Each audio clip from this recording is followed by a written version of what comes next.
Napapunta na po kami niyan ng Lark Safari. Tsaka doon sa hotel na aming tutuloyan. Doon kami mag-i-spend ng New Year. Ngayon, mapakita ko muna po sa inyo pagpunta namin sa Lark sa Safari and Adventure Park. Ayan. Kinuhanan ko yung yung clouds kasi parang sea of clouds ang ganda ng ulap na mamamangha ka na gawa ng Diyos so ganun lamang ang ganda ng kapaligiran. Yes, andito na kami ngayon sa park, sa Safari Adventure Park at marami ditong gawa ng sculptured art, mga skulptura na ginawa nila na parang totoong mga hayop. Mas marami dito. Pero may mga totoo din. Pero, ano ito, kung gusto nyo mag-selfie, magandang mapuntahan to at saka higit sa lahat, kung lovers of animals ka in nature, you will enjoy the place. Kahit mo yan, nandito na kami, yung kumukuha kami ticket, ando to makikita nyo yung mga sculptured art, yung mga sasakyan, at pwede kayo mag-selfie at pwede nyo siguro gamitin para pagpunta sa mga places. Pero mas maganda talaga pag maglalakad ka. Gaya nga ng aming ginawa, naglakad kami patungo sa bawat lugar. Yung mga sculptured na mga monkeys, polar bear, elephant, maging mga horses. Ayan, pwede kayo mag-picture taking dyan. Doon, pwede kayo sumakay doon. Diyan sumakay na yung mga apo ko. Pumunta na kami ng lagoon. Ayan, nakikita natin na maganda ang places na ito. Ang place na ito, kitang-kita yung mga sculptured na mga design, ng mga ibang hayop and birds, mga turtle. Kitang-kita rin natin yung ganda ng pagkagawa nila, pagkaano ng halaman. At pupunta na kami rin sa lugar at nakita yung mga picture ng mga turtles kasi doon kami patungo, doon sa lagoon. Papatungo may mga kitang-kita ito, meron kami dito nakita na ahas. Hindi ko alam ang mga ano yan, anaconda ba o python. Ito isa, may python dito. Yung isang nakita namin kanina, makikita nyo mamaya, napakalaki. Kita nyo ang kamangha-mangha mga hayop na ito na talaga minsan nakakatakot. Pero yan talaga ang kanilang nature. May mga pusa na sabi nga ng isang anak ko, payat sila. Siguro dahil may mga diet sila dapat sundin, mga birds, this is parrot, may mga kakatupa, may mga bagay rito na hindi ko kaya lumabas sa kanilang hingga. Ito yung mga lang ito, Sabana, Sabata, yan siya, hindi payat nga lang. Parang aligaga siya, hindi niya alam kung ang gagawin siguro. Payat pero gutom. Para meron for our information, makita natin kung ano talaga ang mga hayop na ito. Ito yung sinasabi ko sa inyo, napakalaki. Napakalaking pa ito. Nakakatakot makatabi. Buti na lang dyan sila sa magalaw siya. Hamang-hamang talaga. Meron silang sarili siguro mga habitat forming para mabuhay. Ito yung sinasabi ko sa inyo, ayaw umalis din sa kanilang kulungan na honey badger. Tingnan mo na lang. Karakal, Sabana, yan siya. Dati para yata inaalagaan, para hindi na yata ngayon dahil sa medyo baksik siya o medyo siya. Ayaw niya magpakita, nakatarigod siya. May birds, may mga eagle. Ano pa ba? Ayan. Ibang klase. Marami kayo na hindi ko na dahil sa sobrang medyo mainit, nakakatamad na maglakbay sa sobrang init. hindi ka rin makakatawa sa paglalakad. Ayan, nag-different kinds of birds. Ayan, para sa mga nakikita natin, nakakulong sila maybe mga pagkain sila ito yung meerkat na sinasabi ko. Nakala ko dun sa Simba ay Samba. Diba, baboon. May ano sa puti. Hindi sila makakaalis kasi yung wire na yan is electricated. Hindi ka basta-basta nakakawala. Kaya ganyan sila malayo. Ang ostrich na ito, magkalaki-laki. Marami may kasama yun sa ito, yung meerkat na sinasabi ko sa inyo.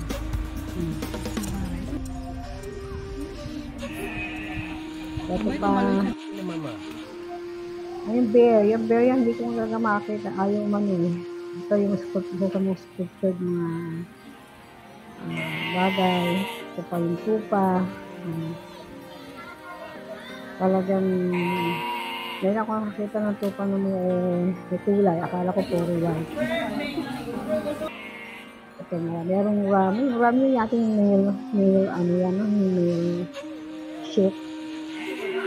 Tapos yung mga iba dyan is donkey. Parang dito ako sa mga mata nila, malulungkot sila. Pero at least for our information, nakita natin kung ano itsura nila. Dito natin. Ito mga koi, ito, ginaro na sa atin ito. May mga alaga. Dati may alaga kami. Hindi na mag-itakal na kasi aquarium namin. Pero makikita natin dito, ang dami dati sa kabilang tank, hindi ko nakunan, pero itong tank na ito, kitang-kita talaga sila, kasi sa kabilang tank, hindi na madilim, malabo ang tubig. Dito sila nagsisiksikan. Ang laki ng tank nito po, ang dami-dami nila. Ito ang iguana. Ayan, may turtle. Turtles ba? O turtle. Ayan. Pagkalaki-laki. Ngayon ko lang na kita. Saltwater. Yung salt crocodile. Akala namin mga statue, pero hindi sila mga statue. Naku. So ngayon, hindi lang yung ayaw na sila siguro busog pa sila.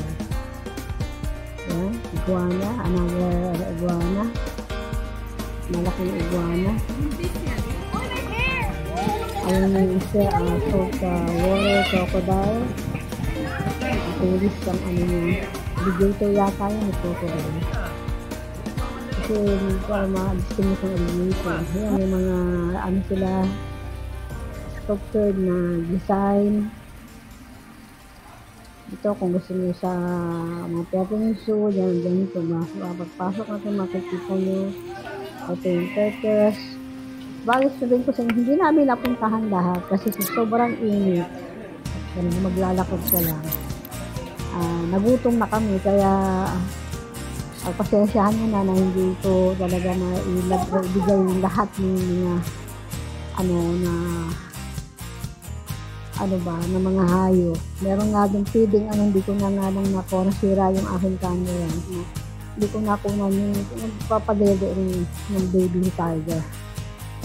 Ito, sayang nga hindi namin nakunan nasira yung ko kaya hindi ko nakunan ko pero nasira ang yung hindi pwedeng pangit.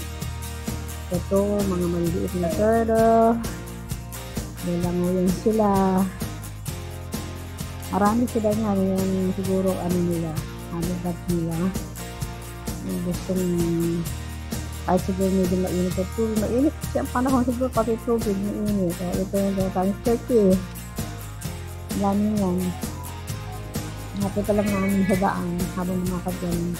Ito yung mga statue ng mga elephant, mga sculpted design, mga skulptura na hinuma at pininturahan at ginawa parang tunay ng mga elephant o giraffe. Pero wala talagang silang mga real life giraffe and elephant. Siguro sa Manila Junero. Pero dito sa safari, Flight Safari ba? Bago pa yata sila. Hindi pa ganun ka, ano sila. Kaya na, parang na ano na lang talagang pakasyahan na lang sa mga skulptura ng mga statwa. Ayan, punta na kami. May iba pang mga lugar dito sa Flight Safari. Kung alam nyo lang, napakainit o dapat pala pagpunta ka doon medyo malamig, maga. Para pag kahit maglakad ka, hindi ganun kainit. Ito yung mga ito yung aking bonus, yung El Bistro Hotel. Punta kami dyan. Diyan kami nag-spend ng overnight ng New Year. Nagkaroon ng countdown sa El Bistro Hotel. Ito nyo na rin address. Ito yung mga picture. Yung lobby. Yung nila. Ayan. Mga room. Ito kinuha namin room is Junior Suite. Yan yung kinuha namin room. Yung CR nila. Ito. Meron lalababo. May sink of course. Maganda. Malawak yung mirror. At syempre, meron shower. Ayan.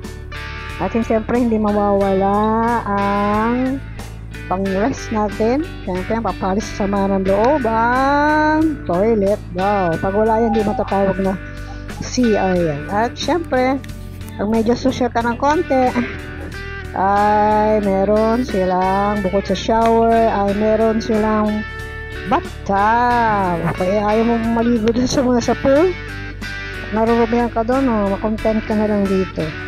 Lagyan mo sabon, magbalnaw ka, magbabad ka, o di malinis ka pa, di ba? Yan. O, dito yung sa rooftop na yan. Ito yung kanilang pool. Dito rin nag-held kami ng countdown. Sa rooftop dito, andun yung pool, merong banda. At saka, kasaya kami kahit mo hindi magkakakilala. Nagkakasayahan, nagkakasayawan dahil kasi may live band na tumutugtog habang naghihintay kami ng countdown. At yung countdown na supposed to be ilalagay ko ay hindi ko nagawa dahil akala ko kasi sobrang excited ko ay napindot ko yung on, hindi pala, off pa rin, hindi ko napindot yung cellphone ko ng on, ayun, kaya hindi ko tuloy na record. Okay na lang. Siyempre, ganun talaga. Minsan na aberya. Kontento na lang ako i-share sa inyo itong mga fireworks display na aming nakita sa mga ibang establishmento, ibang establishment. Napakaganda at talagang nakatuwa. At especially nung nagkaroon na kami ng countdown, nag-Happy New Year about sa greetings. Hoping the New Year will start right. With live band yan. At hoping God na paprotektahan tayo at patuloy na gagabayan at gabantayan sa ating mga buhay. Ang maganda lang dito, kahit hindi magkakakilala ay nag-greeting sa isa't isa, it signifies the oneness of one mind para sa maayos magandang coming year na dumating. At masaya-masaya kami. At syempre maligaya ang namin ito. At pagkatapos yan, syempre nakatulog na kami, siguro mga 12:45 na yata kami na katulog niya. Bumaba kami 12:30, bumaba kami niyan. Tapos kwento-kwento, katulog yata kami 12:45 o 1 AM ng umaga na. At siguro dahil sa sobrang pagod na rin, dahil wala sa kasiyahan, sa excitement, hindi agad-agad siguro na kami nakatulog. At okay pa rin. Ayan, nakita natin na sa ibang establishmento ay nagkaroon talaga ng maayos ng gandang fireworks sila, katulad din dito sa rooftop din, hindi lang namin makita kasi nasa tuktok pa rin. At pero maganda pa rin yung napanood namin ng fireworks. Yan. Okay, at tignan ninyo, bringing new hope in a coming new year, na hoping that God will bless us all with tremendous blessing and grace and mercy. Yan. At kapag pinapanood na yan namin ay ando sa puso namin yung joy, kagalakan na sinalubong ng New Year. Ayan, tutulog pa kami dyan. Nagising kami 8 a.m. na yata. O, tama. Pagkatulog niyan, pagising namin, dumiretso na kami sa SBMA. Supposedly, sanay na kami kakain, kaya lang ay ng anak ko papato mag-drive yung pasingat-singat ng mga kalikalye. Kahit ko, diretso na lang daw sa SBMA. Kaya kung doon kami sa pagpunta namin ay dumaan kami, doon na kami sa Harbor Point. Sa Wendy's kami kumain. The last look ng establishmento sa Pampanga. Maganda, maayos naman. Kami, we're heading na kami sa Wendy's Harbor Point stopover. Doon kami kumain sa Harbor Point. Sa Wendy's, menus to choose from. Yan. Ang in-order namin doon is sinigang na baboy. And then, chop suey. And then, yung fried chicken, syempre hindi mawala. Misty. Bago kami headed pa uwi, baya, dumaan kami syempre SBMA, Esitex. Then, SBMA. Patungo na kami pauwi na kami papuntang Castillejos. Yan. Thank you so much for watching us, for supporting my video. See you on my next video sa Casa Yolanda. Thank you so much and Happy New Year for us all. Blessing, good blessing to you. I love you mga ka-people. Nandito pa rin siya, Granny Esther. Thank you. Yeah, thank you so much.